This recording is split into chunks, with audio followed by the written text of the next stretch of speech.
Do you know what Biden wants to spend $6 trillion on? Dude, delusional. Makes zero sense for the state of this economy. I can't believe it. Today, I'm going to share with you the top 5 takeaways of basically Biden's plan and also how he's going to come up with the money to finance this whole thing. It's going to be great. One shot, now the future is yours. Go! I'm turning dreams into reality. Yeah, it's one shot, now the future is yours. Go! You okay? Dude, I think I'm going to be sick. What's up? Well, dude, they're just prepping the video for this reaction video to Biden's thing. The $6 trillion. Is this a Biden thing? Dude, the what's happening to the taxes right now, the hikes, the increases, what it's going to do to our business. It is disgusting how Biden wants us to pay for a whole bunch of this shit. I don't even want to make this video today. Do we need to move to Texas? No, I'm not moving to Texas. I'm freaking leaving America. I've never felt more uninspired to be sitting in my own studio because I'm about to make a video reacting to Biden's $6 trillion plan and how he's going to have you and I pay for all of these new shiny objects. For my subscribers out there, to any of you aspiring to become wealthy, I'm sorry, I apologize, because this video is going to feel like a sucker punch. All right, my friend, Kris Krohn here. Today we're talking about 5 ways the Biden budget will affect your financial game plan. I'm not going to lie, this actually felt like a blow, because if you're a hardworking American and you're busting your hump to find a way to get ahead, well, the government might be that new silent partner encroaching on your life, asking for more than twice as much as they ever have in the past to fund the things that they think are really important. Let's see if you feel the same.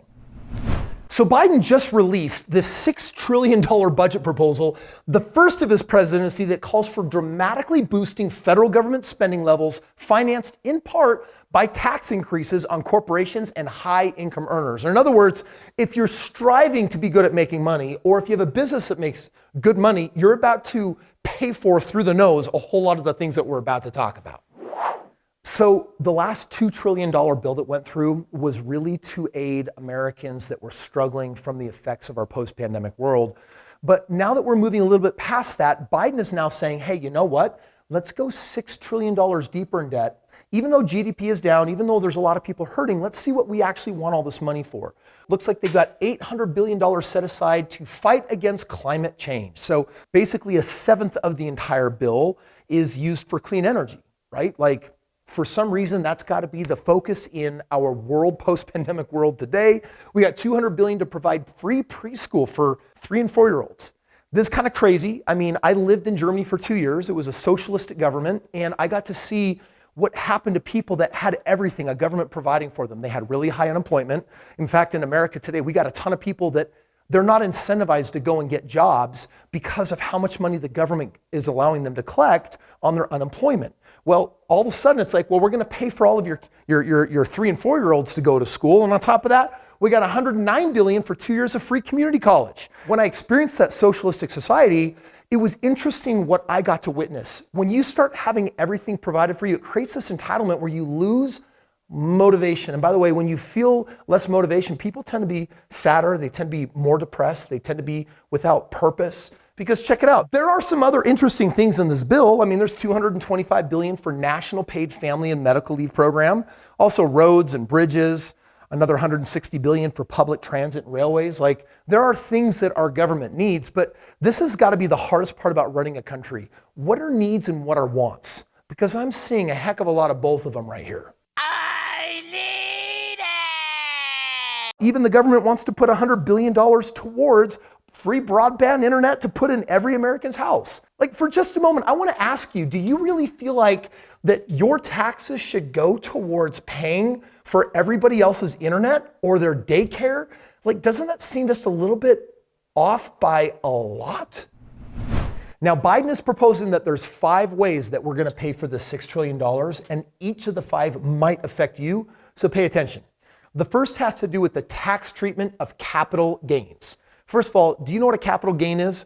It's when you invest in something and you've held on to this asset or this investment for longer than a year. If it's been longer than a year and eventually you sell it and the money comes back, there's a part of that money that you give the government. And up until now, it's been roughly 23.8% on the high side.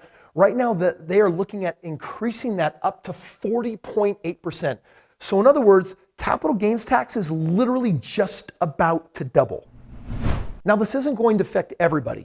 You see, your tax bracket and what percentage you pay has to do with how much money you make. But for example, those that are earning in excess of $1 million, that's what's going to bump them into the highest capital gains tax possible. Number two, Biden wants to increase the top tax rate. For just a moment, everyone is paying taxes, right? But the more money you make, the more you got to pay. What Biden's about to suggest here is that if you're a high earner, you should pay even more in taxes. The proposal would increase the top marginal individual income tax rate to 39.6%, which would be applied to taxable income in excess of the 2017 top tax bracket threshold adjusted for inflation. In essence, this would bring the top marginal tax rate to actually 43.4% for those earning over $1 million when you're factoring in the existing 3.8% surtax. So bottom line is, taxes, they're going up. And I got to tell you, I remember when I started making a lot more money and I thought, hey, I'm making twice as much money, so I'm going to pay twice as much in taxes. No, my bracket went up. When I made twice as much money, I had to pay quadruple in taxes, which meant that that silent monkey on my back, Uncle Sam, wasn't asking for a little bit more money. He was asking for double of double. Dude, I just had another one of my buddies call me up and say, yo, I'm moving to Puerto Rico. And if you're not aware, it's a US territory, and basically if you follow all the rules and you live in country for basically 6 months out of the year and you move your business there, that you can literally drop to a total tax of just 4%. And I got several of my buddies. In fact, I flew out there and checked out what it's like, and dude, they're living in their own little mini America paradise. I don't know how long it's going to stay that way, but you just got to think for just a moment, when you've got up to, let's call it 43% plus of every dollar you make getting taxed by the government because you're good at making money, just put yourself in that person's shoes and ask, how would that feel? And does that really incentivize them to want to make more? Well, it incentivizes them to start asking, where should I be living? And what do I do to legally reduce my tax rate? And there's a lot of people out there that are considering some pretty extreme financial moves because the tax breaks at the end of the day just aren't worth that much in taxes. The third way we're going to pay for all this stuff is by increasing the corporate tax rate.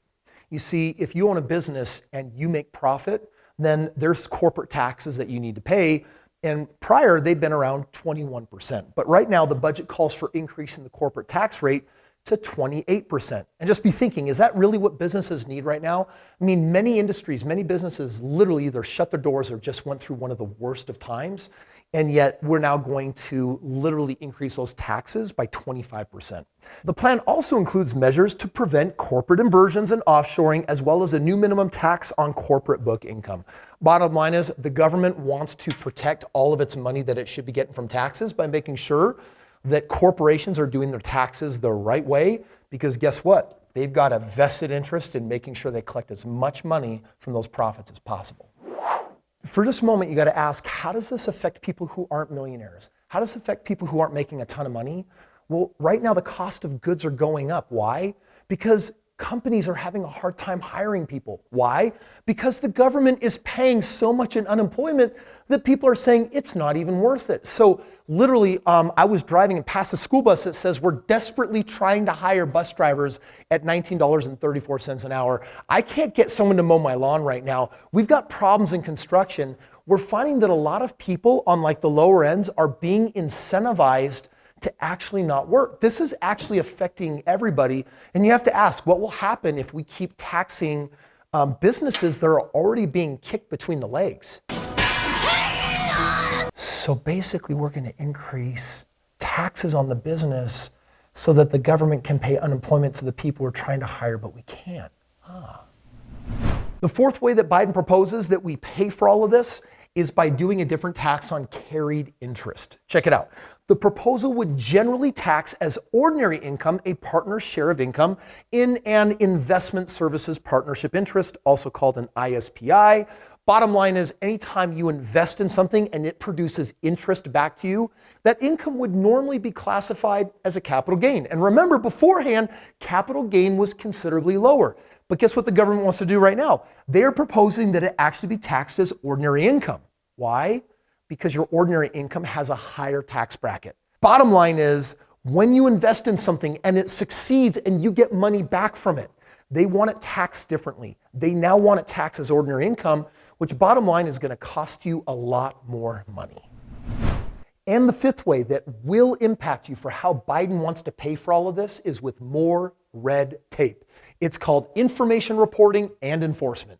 Basically, they want to create a whole new regimen of financial documents that when money flows into your personal life or it flows into your business life, you're literally going to have to pay to have different paperwork produced that can help the government feel more secure that it collected its honest tax on every bit of money that flowed through your life. What has me the most concerned with this is not the idea, it's the implementation, and it's the cost of that implementation. You know, I remember when Obamacare came out. In theory, it was supposed to help my elderly parents in their 70s have lower medical costs, right? More was going to be cared for. Their monthly payment increased $400 a month. And of course, I was the one paying that, but classic example of something that ideally sounds good that actually doesn't work, even though it might pencil out. And I'm looking at this stuff and I'm just thinking, wow, we're going to ask wealthy people and we're going to ask people that are earning a lot of money to help pay for a lot of this. But I promise you that trickles down to every single consumer. But more, are these really the things that we need in this country right now? And also, what is the sustainable cost of continuing to update and upkeep all of these programs? Personally, I'm not seeing a whole lot here that has me excited by way of getting benefits for being a member of this country. What I'm seeing is us going deeper and deeper and deeper in debt. And I'm asking, does this plan call for any responsibility, fiscal accountability? How is the government going to have a plan to actually service this debt? Or are we just going to print more money and then take real money out of the pockets of the people that are making money that in turn have to punish their employees and other people because the cost ultimately gets carried on to you and I? We got to do it. I got to end with this question. Should I still actually be working on becoming wealthy, or should I unsubscribe from Kris Krohn's channel and maybe anyone else that's providing financial mentorship for you? And I'm going to tell you right now, it's probably more important than ever before to become financially free of a system that honestly, at the end of the day, is going to get you entitled to a number of benefits, but never fully deliver on everything that you believe that you should have in your life. Only you can do that. If you're not a subscriber, do that right now. And if you're asking yourself, Kris, there's got to be some simple hacks for spending an extra hour or two a day to make an extra $3,000, $4,000, $5,000 a month, maybe $10,000 a month. My buddy that literally clicked the link below 2 months later, guess what he did? He just created over $50,000 of new income working less than an hour on the side. So if you don't have a side hustle that's financially powerful enough to get you into the land of financial freedom, click the link below and let me actually show you some simple ways that you can do that. Well, welcome to our financial world, right? Like totally crazy. And this is what led me early in my journey to say, I don't want to mess with this system. I don't want to rely on the government. I want to financially rely on me. And if you want to become financially reliant, if you want to become financially free, if you want to control your own financial destiny, you may want to watch this video right here. My buddy was at risk for losing his job. I take him under my wing and I help him see how just an extra 2 hours a day can replace his entire income. Did he do it? Check it out.